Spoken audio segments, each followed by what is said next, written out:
¿A qué nos referimos cuando hablamos de diseño centrado en el usuario, ¿no? Hoy es algo que escuchamos en todas partes, es como una buzzword que va rondando por ahí.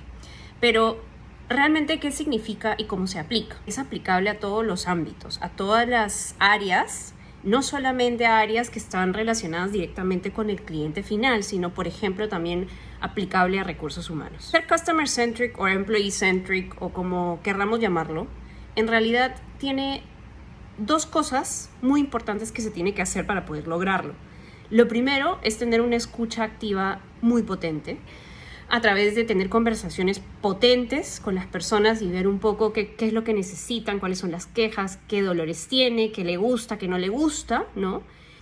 Y lo segundo ya es diseñar considerando toda esta información que puede ser data cualitativa y data también numérica, o sea, data dura.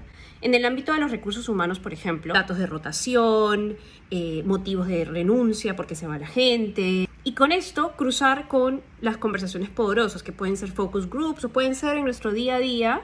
Tomas estas dos cosas, escucha activa y luego data, y empiezas a cruzar, armas hipótesis y recién, a partir de este análisis, diseñas para el empleado, en este caso, que es el ejemplo que estoy utilizando, ¿no?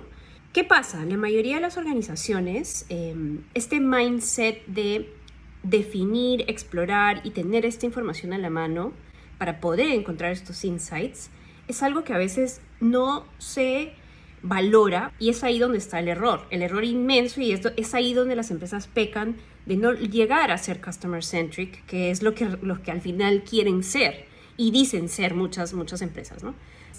No podemos diseñar soluciones si no tenemos la información y si no nos damos la tarea de extraer lo útil de esta información, porque vivimos en una época de hiperinformación, ¿no? O sea, hay demasiada información, podemos sacar demasiados números y muchas veces es mucho ruido y tenemos que ser muy buenos en sacar las cosas relevantes de todo ese ruido. Teniendo en cuenta esto y no saltándose ningún paso, ahí empezamos a hacer employee centricity o customer centricity, pero diseñas con fundamento. Y el error más grande que yo he visto a lo largo de estos años es saltarse de frente a la solución.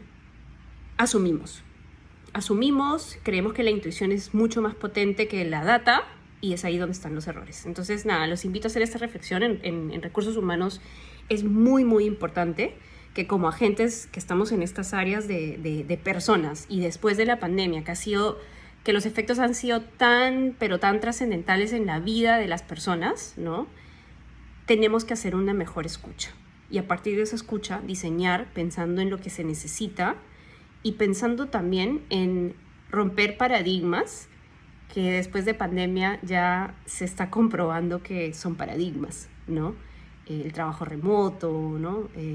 ¿Qué le duele a la gente, ¿no? ¿Cuáles son las preocupaciones, ¿no? De repente hoy volver a la oficina para muchos no es una opción. ¿Por qué? Porque tiene hijos y los colegios no han abierto, por ejemplo, ¿no? Entonces hay que escuchar, hay que hacer arquetipos, hay que entender que hay un grupo de personas que va a tener una problemática. ¿Cómo le doy una solución efectiva a esa problemática? ¿Cierto? Hay otro grupo de personas, no sé, los solteros, otro arquetipo, solteros, sin hijos, viven solos, se mueren por regresar a la oficina, es un arquetipo.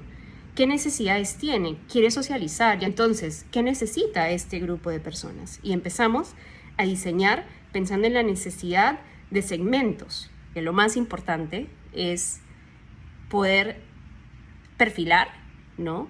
Y generar soluciones personalizadas. Este es el gran sueño de la mayoría de las compañías. Ya no aporta suficiente valor diseñar para todos lo mismo, ¿no?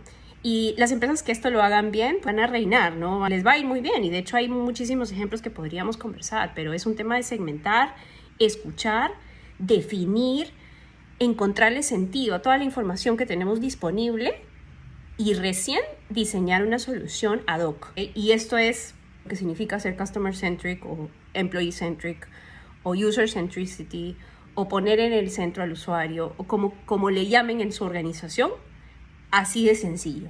Y el problema que tenemos como buenos seres humanos es que nos saltamos de frente a la solución.